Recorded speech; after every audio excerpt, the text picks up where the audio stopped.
Só tentar projetar aqui. Pronto, apareceu a tela cheia? Sim. Sim. Tá, então vamos lá. Então esse é o nosso terceiro curso, né? É a terceira edição do curso de treinamento mental para corredores. Nós fizemos 2 edições no ano passado, essa é a primeira edição 2021. Vocês se apresentaram e agora eu vou fazer uma apresentação minha também, bem rapidinho. Então essa parte aqui eu acho que vocês já conhecem, já sabem, né, quem eu sou, o Valdir, maratonista amador, que fez 6 maratonas, né? Eu fiz Porto Alegre em 2018, depois eu fiz Berlim e Nova York no mesmo ano. Então, essas 3 provas foram feitas de junho a novembro de 2018. Aí eu dei um tempinho sem prova, treinei direitinho, aí fui fazer Boston 2019 em abril, e em outubro de 2019 eu fiz Chicago, né, que foi a minha melhor prova. E aí eu estava treinando para fazer a maratona de Tóquio no ano passado, e aí faltando 10 dias para a prova, Tóquio foi cancelada. Eu estava na Suécia, aí uma amiga falou assim, Valdir, o pessoal da minha assessoria está indo para Sevilha, você está aí pertinho, você não quer ir para Sevilha, não? Aí eu acabei mudando os planos e tinha feito um longão de 25 quilômetros no sábado, na segunda-feira eu me inscrevi para fazer a maratona de Sevilha e no domingo eu estava lá para a prova. E até que a prova acabou dando certo. Aí eu quebrei toda aquela tradição de fazer o polimento e diminuir volume, não deu para fazer nada. Foi assim, no estalo, e ainda bem que eu fiz, porque foi uma das últimas, se não a última maratona até os dias de hoje, né? E, como escritor também, né, eu escrevi O Cérebro do Maratonista e Os Pilares da Performance Humana, eu acho que vocês já leram, se não leram, ainda tem tempo para ler, são livros que eu acho que são interessantes. O feedback dos livros é muito bom. Essa parte aqui talvez vocês não conheçam, que é a parte do Valdir mais acadêmica. Então, eu sou médico veterinário, formado pela Universidade Federal Rural do Rio de Janeiro. Né? Ele falou que ele é um paraibano que mora em Santa Maria. Né? Eu sou um carioca que vive em João Pessoa. Então, a gente tem essa mistura de sotaques aí, acaba não dando para identificar a origem da pessoa. Eu fiz meu doutorado em Fisiologia Humana na Faculdade de Medicina da USP de Ribeirão Preto. Fiz meu pós-doutorado em Neurofisiologia e Fisiologia Cardiovascular na Cornell University, em Ítaca, era metade em Ítaca, metade em Manhattan, nos Estados Unidos. Depois eu fiz... eu trabalhei como professor na Universidade de Chicago também, por um ano, e hoje eu sou professor aqui na Universidade Federal da Paraíba, e sou professor visitante no Instituto Karolinska, na Suécia. Infelizmente, por conta da pandemia, as minhas missões científicas à Suécia não estão acontecendo, eu espero que retornem logo. Como atribuições aqui, profissionais, né, às vezes as pessoas acham que a gente só corre e faz live, escreve livro, etc. Mas não, eu sou professor, pesquisador, orientador, escritor, consultor científico, tenho 2 filhos também, uma menina de 10 e um menino de 3, e eu ainda já não tinha coisa suficiente para me ocupar, eu aceitei a pró-reitoria de pesquisa aqui da Universidade Federal da Paraíba, então tenho andado bem ocupado esses dias. Bom, qual é o princípio do nosso curso, né, desse curso de treinamento mental? Por que a gente vai falar bastante sobre treinamento mental? A gente sabe que para que a gente possa conseguir alguma coisa, e não é só nos esportes, mas na vida, a gente tem que estar disposto a romper as barreiras da nossa zona de conforto. Quando a gente está na zona de conforto, a gente está ali rodeado por uma série de sentimentos. A gente acha que a gente está bem, que a gente está acomodado. Mas a gente começa a perceber e a olhar para o lado, isso sem se comparar, né? Mas a gente começa a ver o mundo ao nosso redor e começa a gerar na gente uma série de sentimentos, como mediocridade, insatisfação com a vida, dependência, medo, estresse, inércia. A gente começa a enxergar as nossas imperfeições, a nossa incapacidade de mudar. E aí, quando a gente resolve dar uma sacudida na nossa vida, né, e sair da nossa zona de conforto, a gente abre uma oportunidade de descobrir uma série de outros sentimentos, né, como confiança, felicidade, excelência, né, a realização dos nossos sonhos, das nossas paixões. A gente só consegue fazer isso se a gente tomar a atitude de sair da nossa zona de conforto. Então, a ideia do nosso curso é justamente chacoalhar um pouco aí, mexer com a zona de conforto de vocês. E aí, para a gente começar, eu gosto muito do Michael Jordan. Para quem viveu aqui os tempos áureos do basquete norte-americano, né, da NBA, lá no início dos anos 90, final dos anos 80, início dos anos 90, até meados dos anos 90, quem viveu essa época teve a oportunidade de assistir o Michael Jordan jogando. E Michael Jordan era o tipo do cara, assim, obviamente que um cara único, né, assim, um talento nato, mas o que chamava a atenção nele era a atitude. Quando o time ganhava, quando o Chicago Bulls ganhava uma partida, Michael Jordan deixava a galera ir para a festa, celebrar, e ele se trancava no quarto. Se trancava no quarto para no outro dia, 5 horas da manhã, ele estar na quadra batendo bola de novo, para tentar trabalhar o que ele não conseguiu fazer para que a partida dele fosse perfeita. Para além disso, além dele não comemorar as vitórias, porque ele achava que ele nunca estava satisfeito onde ele tinha chegado, quando o time perdia, ele assumia toda a responsabilidade. O time perdeu, a culpa foi minha.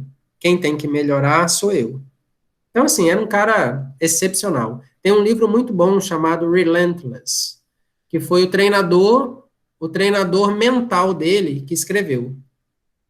Então, infelizmente, esse livro só tem em inglês. Depois, quem tiver interesse, eu posso até passar a referência para vocês, mas se chama Relentless, né? Aquele que nunca descansa, né? Então, ele conta a história do Michael Jordan.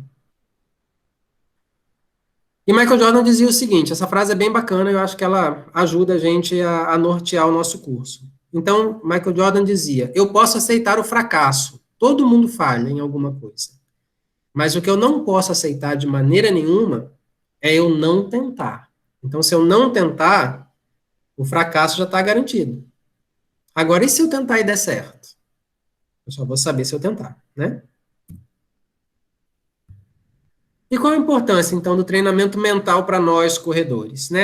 Essas cenas são muito comuns, né? Quando a pessoa chega no seu limite físico, e aí ela quebra, ela trava, né? Mas será que é um limite realmente físico? Ou será que existe um limite que precede esse limite físico? Será que o nosso cérebro, de alguma maneira, pede para que a gente pare bem antes da gente atingir o nosso limite físico? Né? Então, é isso que a gente vai discutir. Para quem leu O Cérebro do Maratonista, já conhece essa figura, que é o modelo cardiovascular anaeróbio de Daniels, do Jack Daniels, né? Não o uísque, mas o Jack Daniels, o professor lá da Universidade da África do Sul. E aí, Jack Daniels propõe o seguinte, que o coração é o nosso fator limitante, é a nossa capacidade cardíaca que vai determinar quão rápido a gente consegue correr e quão longe a gente consegue ir. Então, ele diz o seguinte, que o débito cardíaco máximo, ou seja, a quantidade máxima de sangue que o coração consegue ejetar por minuto, é responsável por irrigar a musculatura estriada esquelética que está trabalhando durante a corrida. Só que chega um momento que o débito cardíaco, que é a quantidade de sangue ejetada pelo coração por minuto, não consegue suprir, do ponto de vista de nutrientes e principalmente de oxigênio, o trabalho exercido pela fibra muscular, tamanha a intensidade que essa fibra muscular está trabalhando. Então, em outras palavras, se eu aumentar muito a intensidade do meu exercício, o meu coração não vai conseguir entregar sangue rico em nutrientes, rico em oxigênio, que consiga sustentar o trabalho daquela musculatura. Nesse momento, né, o meu organismo ele deixa de uma via de produção de energia que usa oxigênio, uma via aeróbia, e ele passa a lançar a mão de uma via de produção de energia anaeróbia, que é independente do oxigênio. Dentre essas vias, uma das vias mais importantes é a via do ácido lático. E aí esse ácido lático, produzido numa condição sem oxigênio, usando as palavras do Jack Daniels, ele envenena essa musculatura. E aí, a acidez na musculatura promove uma sensação de fadiga periférica. E aí o músculo para. Então não tem nada a ver com o cérebro. O coração não consegue entregar sangue de maneira suficiente, a musculatura começa a tentar produzir energia na ausência de oxigênio, produz ácido, o ácido intoxica a musculatura, o músculo para, e aí a pessoa quebra. Mas hoje a gente já tem isso bem claro, que é um sistema seria um sistema muito precário, né, muito ineficiente. Desculpa, eu falei que o Jack Daniels era da África do Sul. Quem é da África do Sul é o Tim Noakes. Jack Daniels é americano. Jack Daniels é americano. O Tim Noakes, que propôs o modelo governador central, ele sim é professor da África do Sul. E aí o Tim Noakes, ele propõe o seguinte, para complementar e para expandir o que Jack Daniels foi capaz de postular, ele diz o seguinte, que quando a gente está fazendo um exercício, a intensidade aumenta muito, e a gente está caminhando para uma exaustão, receptores presentes lá no nosso coração começam a gerar impulsos nervosos, impulsos sensoriais, e começam a informar para o cérebro o seguinte, olha, cérebro, a musculatura esquelética lá está trabalhando demais, está precisando de muito sangue. Daqui a pouco vai faltar sangue para mim e vai faltar sangue para você, então faça alguma coisa. Aí o cérebro, o que faz? Tá certo, deixa comigo. Aí ele começa a ir desligando unidades motoras e fazendo uma redução no recrutamento muscular, e aí diminui a eficiência muscular, diminui a velocidade dessa pessoa. Então, você está correndo, a intensidade vai aumentando, a demanda pelo coração aumenta muito, o coração fala para o cérebro, ó, me ajuda aí, porque senão vai faltar sangue para a gente. O cérebro vai, através das unidades nervosas motoras, reduz o recrutamento das fibras musculares e o corpo desacelera. O corpo desacelera, diminui a utilização de sangue pela musculatura, sobra sangue para o coração, sobra sangue para o cérebro. Então, no modelo do Jack Daniels, é o cérebro que vai comandar, através de informações recebidas do coração, o momento que a nossa musculatura vai parar. Tá claro isso para todo mundo? Vocês podem me interromper, viu, a qualquer momento, e se não ficar nada claro, peçam para que eu repita. Tá tranquilo até aqui? Tudo tranquilo. Sim. Tranquilo, tranquilo. Então, vamos lá. Então, a gente percebe que o nosso cérebro, ele vai antecipar uma possível exaustão fisiológica para proteger o nosso organismo de exceder seus limites. Então, antes da musculatura se destruir, o cérebro, no intuito de proteger o organismo, ele começa a desativar essa musculatura. Só que o cérebro, ele é conservador demais. E aí, quando a gente está ali a 40%, 50% da nossa capacidade, ele já começa a falar, ó, vai dar problema. Vamos começar a desacelerar, porque senão vai causar danos. Só que a gente ainda tem mais 60%, mais 50% de espaço para trabalhar antes da nossa falência física real. Então, o que a gente faz com o nosso treinamento mental é justamente tentar postergar esse momento que o cérebro vai mandar você parar. Ok?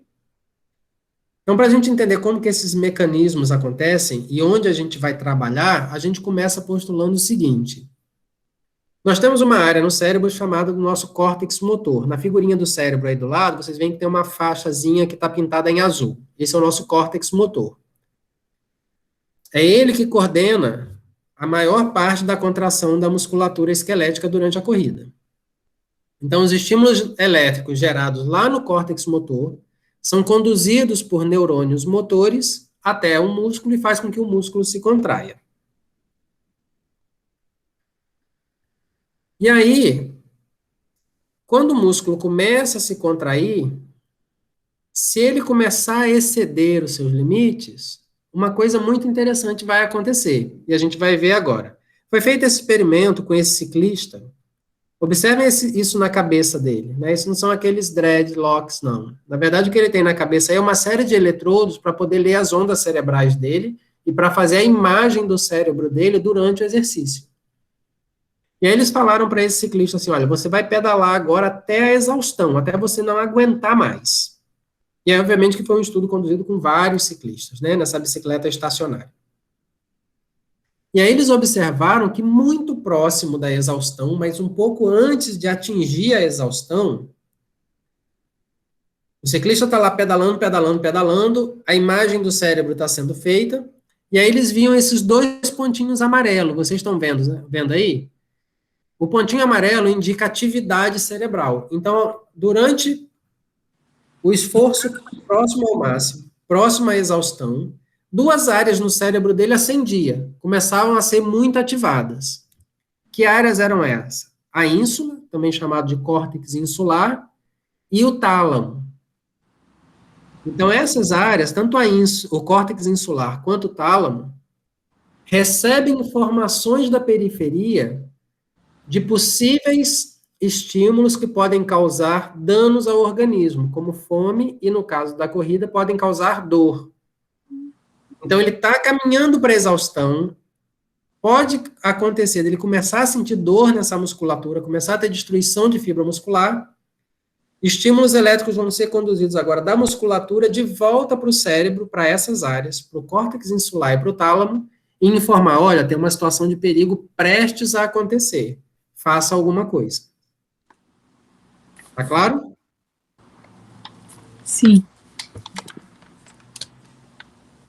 E aí, uma vez que esse córtex insular, ele é ativado, ele vai se comunicar diretamente com aquele córtex motor, que é o que gera o padrão do movimento, que gera a contração da musculatura. E o córtex insular, ele reduz o recrutamento, na verdade, sim, ele promove uma inibição no córtex motor, de modo que o córtex motor reduza o recrutamento de fibras musculares usadas para contração. Então, ele dá uma sensação consciente da fadiga. O resultado dessa comunicação do músculo trabalhando em excesso, informando ao córtex insular para inibir o córtex motor, para reduzir a contração muscular, nós chamamos que foi gerada, então, uma fadiga física, mas que a sua origem foi mental, foi uma origem cerebral. Tá claro isso? Então, o estímulo vai sair da musculatura, vai lá no cérebro, o cérebro vai processar essa informação e volta inibindo essa musculatura para proteger a musculatura de uma possível destruição, de um possível dano. Assim é gerada essa fadiga física, mas que foi um processo mental. Então, se a gente observar aqui nessa figura um pouco mais simples, a gente observa que lá em verdinho, o córtex motor estimula a musculatura a se contrair. Quando essa musculatura começa a se contrair demais, a trabalhar demais, a um ritmo muito forte, etc., estímulos são gerados na musculatura, conduzidos por essa seta amarela até o córtex insular.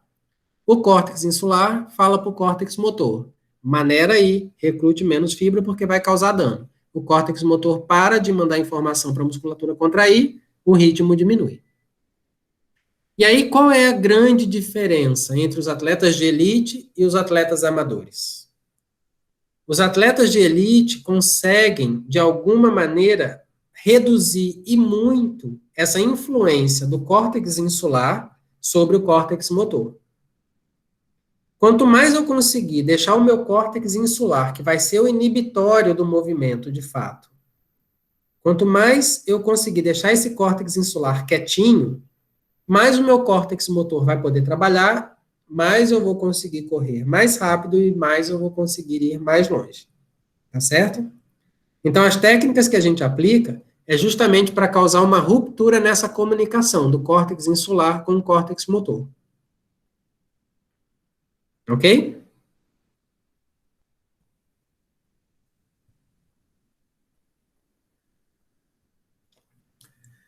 Bom, e aí a gente tem uma situação aqui bem interessante para a gente poder entender como que a gente consegue, né, através de uma maneira muito simples, mostrar que é possível a gente trabalhar essa ruptura do córtex insular com o córtex motor. Vocês já fizeram esse exercício aí? Podem falar. Esse Sim. agachamento aí na cadeira, né? Ele ficar em isometria. Já, bastante. Consegue ficar quanto tempo ali, nessa posição aí? Então, eu tenho um sobrinho que ele é militar, né? Uhum. E aí ele me aplicou, porque eles aplicam algumas técnicas lá no batalhão, eu consegui ficar 5 minutos. Mas porque fui desafiada por ele, né? Entendi. Mas eu E você? saí com a perna toda amortecida, assim. Aham. E você, Neto? Quanto tempo? Ah, uns 1 minuto e meio no máximo. 1 minuto e meio. A Aline passou por uma outra técnica mas de ele condicionamento mental militar, por isso ela ficou 5 minutos. É que eu não sei É. perder, né? Ele disse que eu era mulher, eu não ia conseguir. Já fez, Priscila, esse exercício? Já, mas eu acho que eu fiquei 1 minuto. Ah, Um é que a minuto. Aline Nossa. foi desafiada, eu não fui desafiado, eu fui só... Então, Pois é. faltou o desafio. Mas eu vou te desafiar já já, Neto. Ah, Marcela, não, já fez? não começa. Marcela, já fez? O Neto propõe 5 minutos por treino desse aí, mas eu só faço 30 segundos. Ô, Ele Marcela, acabou de entregar que ele só faz 1 minuto e meio e propõe 5 para vocês. Tá vendo que treinador maldoso? É Faz, parecido faz o com que eu uma falo, mas não postura faz o que eu faço, né? Ele é parecido com uma postura do yoga, né? Tem uma postura que é assim, em cadeira só não usa, pode usar a parede como acessório, mas é provavelmente inspirado aí em algo milenar. Entendi. Pois é. Já fez, Emerson? Já sim, mas no máximo 1 minuto. Mais do que isso eu não consigo, não. Então Acho que vocês é pior que ficariam prancha. entre 1 minuto e 1 minuto e meio, não é? Isso. E se eu dissesse o seguinte para vocês, ó, e se eu desse $100 para cada 30 segundos a mais? Se vocês ficassem nessa posição. A gente Dava para dá ficar um Eu vou pro mais? jeito. 10. Aí eu vou pra 10 minutos. Aí ganhou a motivação, né? Tá vendo? Tá vendo que quando a gente estabelece uma recompensa, a gente consegue burlar, a gente consegue postergar uma limitação física, né? Sim. E aí, olha que interessante, isso na verdade foi testado, né? Foi um estudo feito em 1986 por um grupo francês, e eles mostraram o seguinte, lá na Faculdade de Medicina de Lyon, eles pegaram universitários, pediram para ficar nessa posição aí, e observa que os universitários ficavam ali em torno de 2 minutos e 15, mais ou menos. Só que a proposta foi o seguinte, para cada 20 segundos a mais que eles ficassem, eles ganhavam $1. E aí, se a gente olhar no gráfico, no primeiro gráfico, olha como o tempo aumenta. De 2 minutos e 20, mais ou menos, para quase 5 minutos. Obviamente que chega um ponto que você pode oferecer $1 milhão, $1 milhão que a pessoa não vai poder ficar mais, né? Mas a gente consegue expandir esse limite inicial e muito, quase que dobrar, né? Essa capacidade deles de ficar nessa posição. Então, sim, se a gente utilizar determinados artifícios, a gente consegue postergar essa nossa ideia consciente do que é a fadiga, né? Olha outra coisa que interessante. A gente tem aqui um estudo que foi feito, onde foi realizada uma análise dos paces, dos campeões mundiais em um século. Os recordistas, não são os campeões, são os recordistas mundiais durante um século, nos 5.000 e nos 10.000 metros, né, em pista.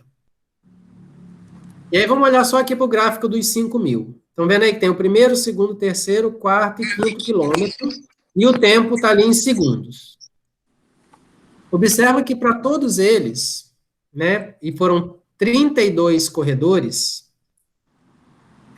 que quebraram recorde mundial nos 5.000 metros, tanto o primeiro, mas principalmente o último quilômetro, foi sempre o mais rápido. Estão vendo isso? Uhum. Então, como explicar isso, né? Como a gente explicar isso do ponto de vista físico? A gente está falando dos caras que quebraram o recorde mundial. Então, os caras estavam no melhor dia da vida deles, era a melhor prova da vida deles. Então, obviamente que esses caras, eles não têm estratégia de se poupar, eles saem no 100% dele. E ele vai nos 100% até o final. Agora, como que ele, estando no 100% até o final, ele consegue acelerar no último quilômetro? Quando ele percebe que vai dar recorde mundial, ele consegue postergar aquela comunicação do córtex insular com o córtex motor. E aí ele consegue dar 110%, 120%. Ou seja, mesmo a gente achando que já está no nosso máximo, a gente sempre tem um pouco mais para dar. Observe que isso aconteceu nos 10 mil metros também, olha. Nos 10 mil metros, o último quilômetro, o 10º quilômetro também foi o mais rápido, de 34 corredores que bateram o recorde mundial, né, durante o século passado. Então, a expectativa de você quebrar o recorde mundial faz você correr mais rápido. Aí vocês vão falar assim, mas isso aí é só a galera da elite, né? O cara tá lá no melhor dia da vida dele, ele é condicionado para isso, eles correm em pelotão e tem a estratégia, quem vai, né, se desgarrar no final e tal. Aí observem isso aqui. Isso aqui foi a minha última prova, foi a Maratona de Sevilha, que foi no dia 23 de fevereiro do ano passado. Olha só que interessante aqui os últimos quilômetros, tá aqui, ó, no cantinho esquerdo. Aqui eu vim, ó, no quilômetro 34, 35, 36, no pace 4,5, 4,1, 4,4, 3,56, 4, 4,11. Aí quando chegou no quilômetro 40, eu falei, tá chegando, então agora eu vou acelerar. A pessoa já está com 40 quilômetros nas pernas, correndo num pace em torno de 4. Olha só o quilômetro 41, 3,56. O quilômetro 42, 3,44. E os últimos 800 metros, que na verdade não tem esse negócio de 195 metros, né, porque o relógio da gente sempre engana a gente. Verdade. Então, os últimos 830 metros, saiu um pace de 3,31. Uau! Quando eu cruzei a linha de chegada, tá aqui, ó, destacado embaixo, no cantinho inferior direito. Num pace de 3,10, foi quando eu cruzei a linha. Claro que eu cruzei a linha e caí lá, fiquei deitado, levei um tempão para levantar. Mas assim, só para mostrar que mesmo com 40 quilômetros nas pernas, a gente ainda tem mais para dar. A perspectiva de saber que aquilo está acabando faz com que a gente consiga tirar lá do fundo energia que a gente achava que não tinha para poder completar, né? Então é possível para todos nós, não é só a galera da elite que faz isso, não. E como é que a gente aplica, então, esse treinamento às nossas sessões diárias de treino? Então, a gente tem que trabalhar alterando a nossa percepção do esforço, né? Se eu quero sair de uma zona de conforto, eu tenho que expandir as bordas dessa zona de conforto até que ela se rompa. E aí, como eu vou fazer isso? Né? Eu tenho que utilizar técnicas que alterem a minha percepção do esforço, que o que é difícil começa a parecer mais fácil, eu começo a amenizar aquela sensação desconfortável. Então, a primeira técnica, e talvez a mais importante, é a técnica da visualização, e a gente vai falar sobre cada uma dessas técnicas já já. A segunda técnica são os mantras, que a gente vai recitando enquanto a gente está correndo. O nosso condicionamento, né, mental, pré-corrida, né, a gente assiste vídeos motivacionais, áudios, músicas, né? E alguns artifícios que também alteram a nossa percepção do esforço, mas que são e não são mental, né? Que é o caso da cafeína, por exemplo, um poderoso ativador do sistema nervoso. E o que corrói a nossa percepção do esforço é o estresse. Então, o estresse a gente tem que combater de todo jeito, porque se você está estressado, se você está cansado, aquele dia seu na corrida vai ser horrível. E aí a gente precisa ter algumas atitudes, a gente precisa adotar algumas atitudes para que a gente possa ter uma mente forte. Praticar a visualização, estar sempre no presente, né? A gente vai usar exemplos disso já já. Usar alguns mantras, assumir a responsabilidade dos nossos erros, né? Quando a gente erra, quando a gente não vai treinar. Buscar o estado de flow, né? Também quem leu o livro Cérebro do Maratonista tem lá um capítulo só sobre a questão do estado de flow, né? De fluxo. E aí, a gente entra na primeira técnica, que é praticar a visualização, na nossa primeira atitude. Estão vendo aqui, isso aqui foi a tentativa. Vocês estão conseguindo ver aí o videozinho animado, o pessoal correndo? Sim. Sim. Beleza. Dá para ver. Então, essa aí foi a primeira tentativa do Kipchoge de quebrar a barreira das 2 horas, que ele fez lá no Autódromo de Monza, lembram? Uhum. Mas o que eu quis trazer para vocês é o seguinte, observa a sua biomecânica dessa galera. Todo mundo correndo, com o tronco levemente inclinado, a perna bem esticada, passada grande, crescendo para trás, braço relaxado. E a gente tem no nosso cérebro alguns grupamentos de neurônios especiais, né, de células nervosas especiais, que recebem o nome de neurônios espelhos. E esses neurônios, eles foram descritos há um tempo atrás por cientistas que estavam fazendo experimentos em macacos. Então, eles pegaram os macacos, colocavam um eletrodo na cabeça do macaco e mandavam o macaco tirar um pote de um canto e colocar o pote no outro. Tira do canto direito, bota o pote no canto esquerdo. E aí observava quais áreas motoras no cérebro do macaco estava sendo ativada quando ele mudava o pote de um lado para o outro. Só que o que chamou, até aí beleza, mas o que chamou mais a atenção dos pesquisadores, e como as grandes descobertas são feitas ao acaso, o macaco que estava em experimentação, ele estava lá movendo o pote de um lado para o outro, de um lado para o outro, o cérebro dele estava sendo ativado. Só que havia macacos que estavam esperando para entrar no experimento, para começar a mover o tal do pote também de um lado para o outro. E aí, esses macacos, como eles já estavam preparados para começar o experimento, eles já tinham aqueles capacetes para registrar a atividade cerebral. E aí, o que os pesquisadores descobriram foi o seguinte, que o macaco que estava observando o outro macaco a mudar o pote de um lado para o outro, também apresentava o mesmo padrão de ativação motora cerebral, mesmo sem fazer o movimento. E aí, eles então descreveram esses neurônios espelhos, ou seja, a gente vendo uma atividade, aí é onde eu quero chegar. Eu vendo uma pessoa correr bonito, como esses caras estão correndo aqui, o meu cérebro começa a ativar áreas motoras que vão ser muito parecidas com as áreas motoras que eles estão ativando para fazer esse movimento nessa plasticidade. Eu vou correr igual a eles? Muito provavelmente não, porque a conformação muscular é diferente, a densidade óssea é diferente, o grau de mobilidade é diferente, mas o meu cérebro pode mandar a mensagem exata para eu correr dessa maneira. O meu corpo só não vai ser capaz de repetir o movimento. Percebem? Então é importante a gente ativar esses neurônios espelhos, observando quem corre bonito, quem corre bem, para a gente poder melhorar a nossa biomecânica, a nossa eficiência de corrida. E aí esse segundo vídeo é o Mo Farah, vencendo a Maratona de Chicago em 2018. E aí eu pratiquei muito essa visualização vendo ele chegar, porque eu correria Chicago 2019. 2018 foi o ano que você correu, não foi, Emerson? Foi sim. Tinha essa chuvinha chata, né? Isso. E o pior de Pronto. lá é o GPS que não pega, né?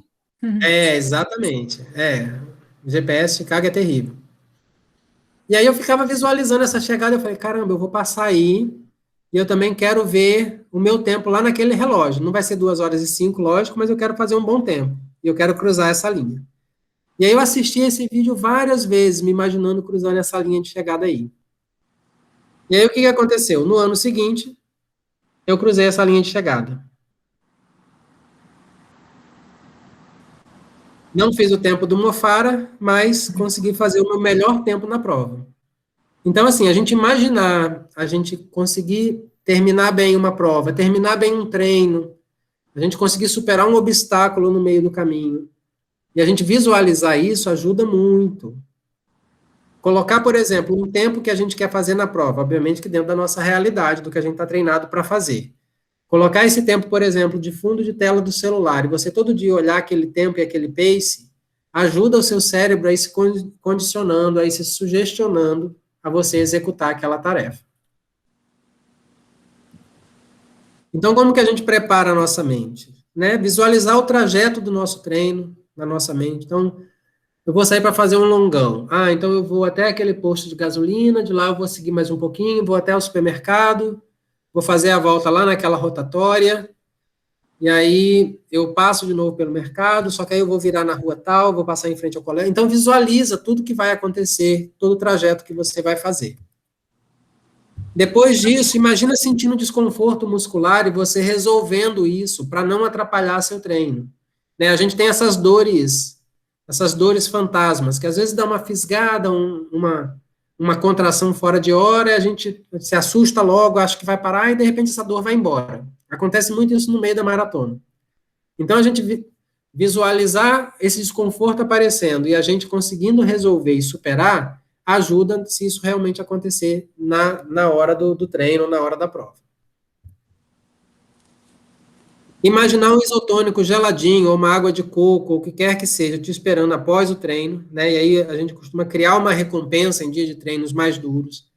Então, às vezes eu estou treinando, né? Assim, eu estou fazendo um longão de 25 quilômetros. Eu não vou pensar no meu isotônico no quilômetro 2, porque eu vou sofrer até o final. Mas está chegando lá no quilômetro 23, né? Eu já estou cansado, eu falo, não, só faltam 2, o meu isotônico está lá, o meu Gatorade está lá me esperando. Vambora que o Gatorade está lá. E aí, pum, a gente consegue terminar. Criar uma recompensa, né? Eu sempre gostava de fazer isso. Mantinha a dieta a semana toda, mas se conseguisse fazer as 2 sessões de treino de tiro da semana, na segunda semana tinha direito a comer o doce que quisesse, a sobremesa que quisesse. E aí isso ajudava, é um trato que você tem que fazer com você mesmo. Se você cumpriu, você tem a recompensa. Se você não cumpre, você não tem. E a chance de você cumprir é muito grande. Antes de sair, né, assistir vídeos e áudios motivacionais para a corrida. Hoje tem muito recurso no YouTube, né? Então, assistir aquilo que te motiva, que vai te deixar no clima. Aqui em João Pessoa, a gente começa a treinar 4, 5 horas da manhã. Se você sair 6 horas da manhã, você volta queimado para casa, porque o sol é muito forte. Em Natal é a mesma coisa, né, Emerson? Isso. Tinha então, que sair de 3 horas da manhã aqui. E se quiser terminar sem ser torrado pelo sol, tem que ser isso mesmo, longão, 3 horas da manhã. E aí, às vezes, você chega para fazer o longão, tem aquela galera que ainda está arrastando a cama ainda. Tá dormindo para começar a correr do nada. Não. Tá indo treinar, bota aquela música, o somzão no carro, bota lá um rock and roll, um negócio para te deixar ligado, assista um vídeo que te motive e chegue na vibe para fazer o seu treino. O treino vai ser outro treino. Olha o que eu falei, no carro a gente escutar aquela música, né? Aquela música que te motiva. Não vai colocar uma música melancólica para ir treinar, coloca uma música, né, que te anime. Então, assim a gente prepara a nossa mente através de técnicas de visualização. Um outro ponto importante é a gente estar sempre no momento presente. Então, Fernando Pessoa dizia o seguinte: eu vivo sempre no presente, o futuro eu não conheço e o passado já não tenho. E aí é muito isso mesmo, assim. Às vezes a gente sofre muito com o que ainda vai acontecer, ou pior ainda, fica sofrendo com o que já aconteceu. O que já passou a gente não consegue mudar mais. E o que vai acontecer ainda não aconteceu, ainda não chegou. Então a gente tem que se focar sempre no presente. Quando a gente está correndo é a mesma coisa. Então durante o treino, o que eu tenho que fazer? Eu tenho que focar na minha respiração, nos meus sentidos. Por isso que eu sou um defensor de não correr com música.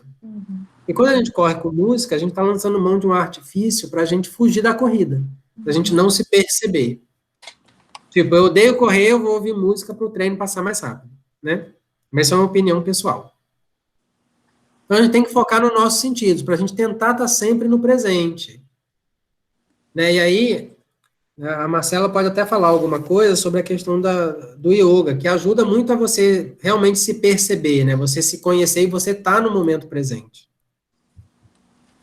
Fazer um check-up da sua postura, da cabeça aos pés a cada 2 quilômetros, né? Então, para você forçar a continuar no presente, então você não está pensando, faltam 10 quilômetros para eu terminar. Não, como é que eu estou agora?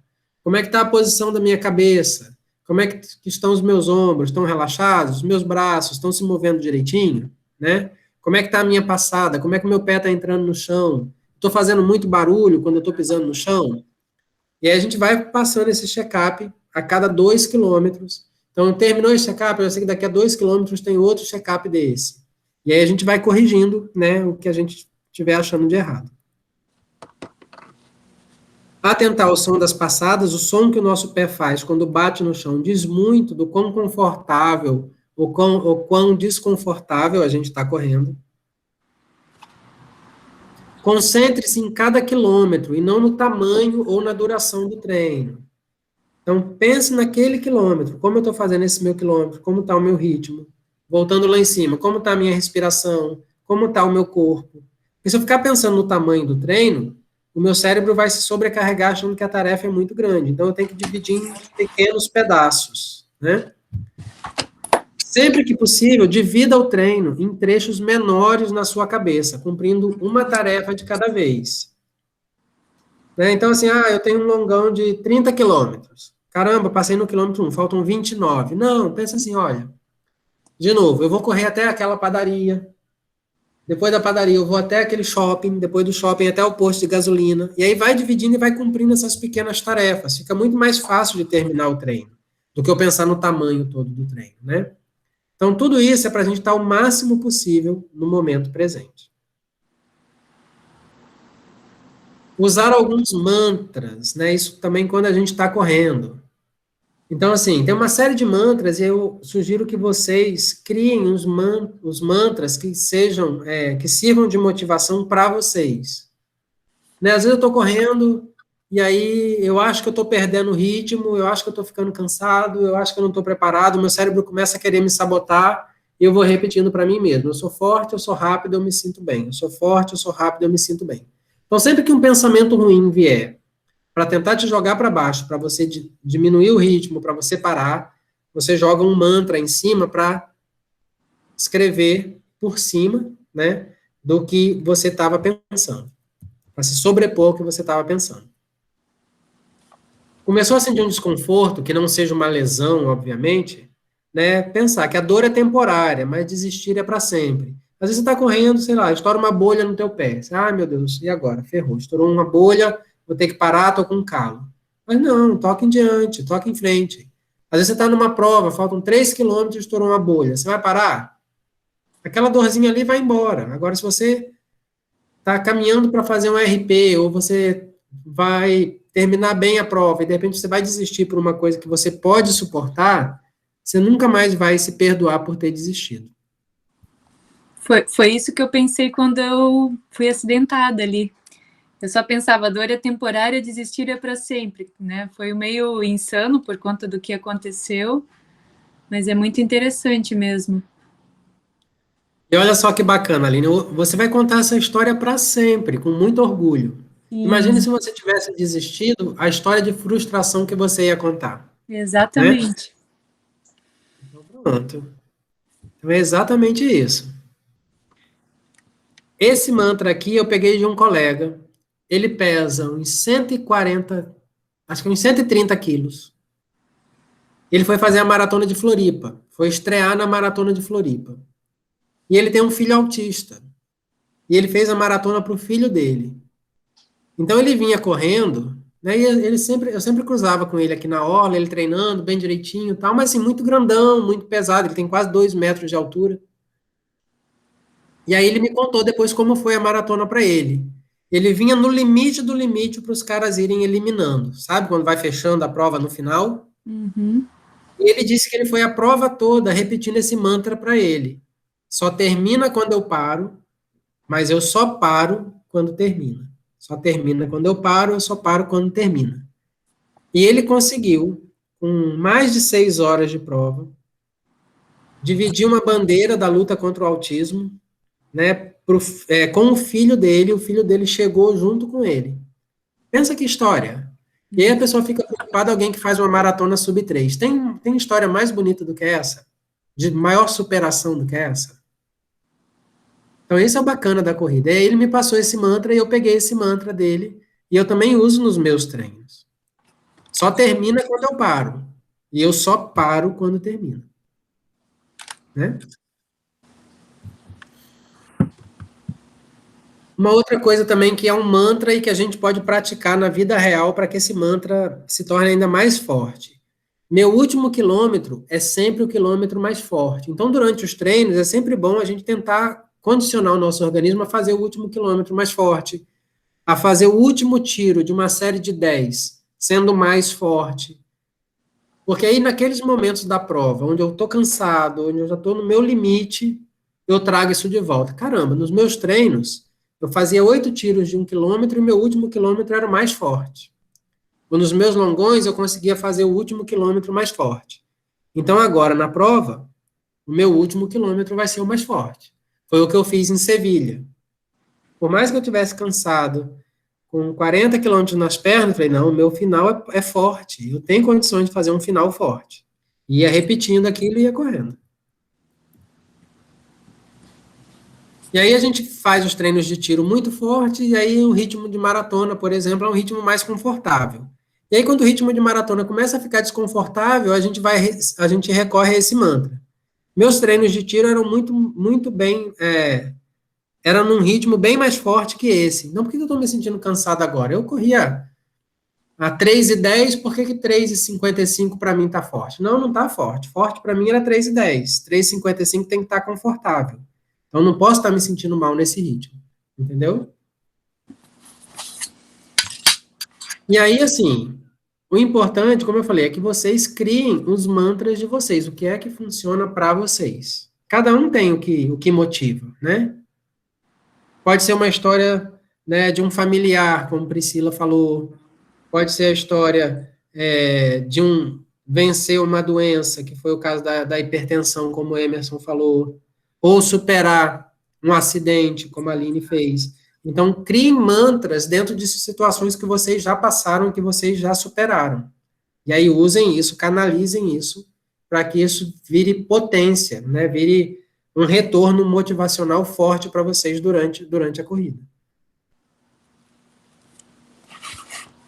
O quarto ponto é a gente assumir a nossa responsabilidade, né? Reconhecer as nossas falhas e tentar aprender e não fazer mais. E aí, eu saí com os amigos ontem à noite, bebi, a gente comeu bastante, besteira e tal. E o meu longão hoje foi terrível. Eu tô aqui me sentindo muito mal, porque meu treino foi horrível. Mas espera aí, eu fiz isso. Eu fiz com que meu treino fosse ruim, porque ontem, ao sair e beber, eu assumi essa responsabilidade. Então, beleza, foi um dia ruim. E aí a gente tem que ter consciência que nem todos os dias serão perfeitos, né? A partir do momento que a gente entende isso, a gente para de se cobrar, a gente consegue absorver melhor e consegue evoluir mais no esporte que a gente abraçou. Buscar o estado de flow, o estado de fluxo, né? Que é aquele estado de concentração máxima. Né? No estado de fluxo, eu tenho uma relação muito direta entre o tamanho do desafio que é colocado para mim e o tamanho da minha habilidade. Se o desafio é muito grande e a minha habilidade é pequena, por exemplo, se eu comecei a correr agora e já me inscrevo numa maratona, eu vou ficar preocupado, eu vou ficar ansioso, né? Porque o meu desafio é muito maior que a minha habilidade de completar uma maratona. Por outro lado, se a minha habilidade é muito grande, o meu desafio é pequeno, por exemplo, eu vou correr, eu já corri uma ultramaratona e agora eu vou trotar com um amigo que começou a correr agora para fazer os primeiros 5K dele com ele. Pronto, aí eu vou estar relaxado. Aquilo pode ser até entediante porque não te desafia. O estado de fluxo eu só vou conseguir quando o meu desafio, o tamanho do meu desafio, for proporcional à minha habilidade. E aí eu entro nesse canal de fluxo, nesse processo de excitação máxima, mas com controle, né? Eu tenho o controle da situação, que eu consigo mudar o perfil das minhas ondas cerebrais e eu consigo ficar focado naquilo de modo que eu não vejo mais nada, né? Quantos de vocês já fizeram uma prova que ao terminar a prova vocês só se lembrem de flashes da prova? Não lembra da prova toda? Porque estava num estado de concentração tão grande que o cérebro não permitia se envolver muito com o ambiente. Ele estava voltado para ele mesmo, né? Para suas necessidades internas, para sua concentração, né? Para desenvolver o quê? Aquilo que você estava programado, preparado para fazer. Então, esse é o estado de fluxo. Quando a gente consegue isso, a gente vai para outro patamar. E, obviamente, que o estado de fluxo ele é treinável. Como que eu treino meu estado de fluxo? De flow, sempre estabelecendo um desafio que seja compatível com a minha habilidade. Nem muito fácil, nem muito difícil. Ok? Bom, com isso, né, com essa base, de técnicas, de visualização, de estar no presente, de mantras, de tentar buscar o estado de flow. Vocês vão ter tarefas para que vocês realizem ao longo da semana. Então, vamos lá. São duas tarefas distintas. Uma, vocês vão fazer num caderno e vão guardar, não vão apresentar aqui para a gente discutir nada disso. Mas eu gostaria que vocês revisitassem esse questionário de tempos em tempos e respondessem novamente, para ver como que vocês estão lidando com isso ao longo do tempo, ok? Vocês vão entender isso já já. Então, vocês vão responder num papel, num caderninho, as seguintes perguntas. Primeiro, o que eu realmente quero na corrida? Né? Isso vai exprimir qual é o meu desejo no esporte. Que preço eu estou disposto a pagar para atingir o meu objetivo, para eu realizar o meu desejo na corrida? Quando eu coloco no papel e eu escrevo que preço eu estou disposto a pagar, isso mostra a minha disciplina, o meu grau de disciplina e de comprometimento. Que situações estão fora do meu controle, né, para poder demonstrar a minha resiliência. Tipo, eu não consigo treinar sábado de manhã porque eu tirei o sábado de manhã para ficar com a minha namorada. E aí eu vou jogar o meu longão para sexta-feira. Pronto. Mas toda sexta eu faço o meu longão. Então, se está fora do meu controle treinar sábado, eu faço o meu melhor na sexta e mostro a minha resiliência. Quem determina o meu sucesso? Né? São as influências externas ou sou eu mesmo? Isso mostra o tamanho do meu foco, quão focado eu estou em atingir o meu objetivo. Eu acredito em mim, eu acredito que eu sou capaz de realizar o que eu estou propondo a fazer. Isso vai avaliar a autoconfiança de vocês. Eu devo me importar com a opinião dos outros, né? Como que a gente lida com as pressões externas? E a corrida é um esporte que a gente corre em grupo, mas que é um esporte muito individual, é sempre você contra você mesmo. Né? A gente não compara pace, a gente não compara tempo de prova, a gente tem que se melhorar. É sempre a gente contra a gente mesmo, sempre. Quais são as minhas expectativas? Né? Então, tem que ter um plano. O que eu quero? Eu quero fazer uma maratona. Eu quero fazer uma maratona em tanto tempo. Eu quero completar um circuito X. Né? Então, tem que ter um plano para eu poder realizar isso. Ok? E aí, o que vocês vão fazer para a gente discutir aqui na próxima quinta? Vocês vão praticar, nos treinos da semana, técnicas de visualização, de estar no presente, e vão praticar os mantras. Tá bom?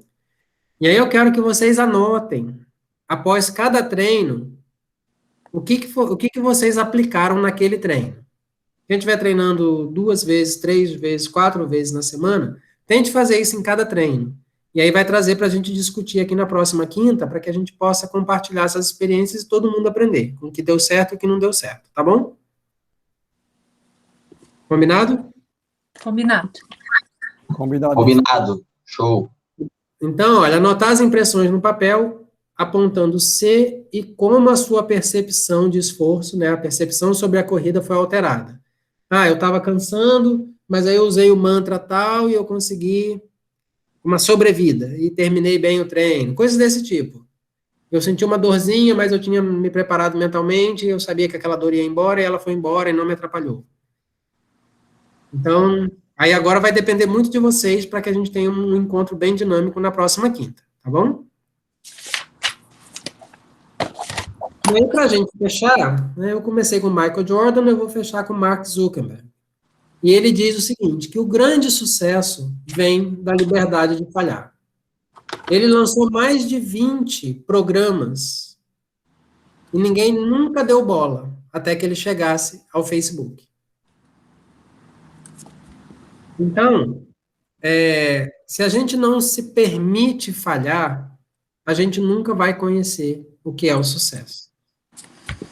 E aí, se eu quero fazer um treino e eu quero tentar explorar o meu limite, eu não vou fazer isso na prova, eu não vou inventar na prova. Eu treinei para fazer uma prova num pace 6, eu quero fazer a prova num pace 5. Não. Mas eu posso tentar no treino. E se eu quebrar no treino, tudo bem. Eu só vou crescer se eu me permitir falhar. Eu só vou conseguir pressionar as fronteiras ali, as bordas da minha zona de conforto, se eu chegar nela. E se eu forçar ela um pouquinho para que ela se rompa. Se eu ficar sempre dentro do meu conforto, isso não vai rolar nunca, né? Tá certo? Certo.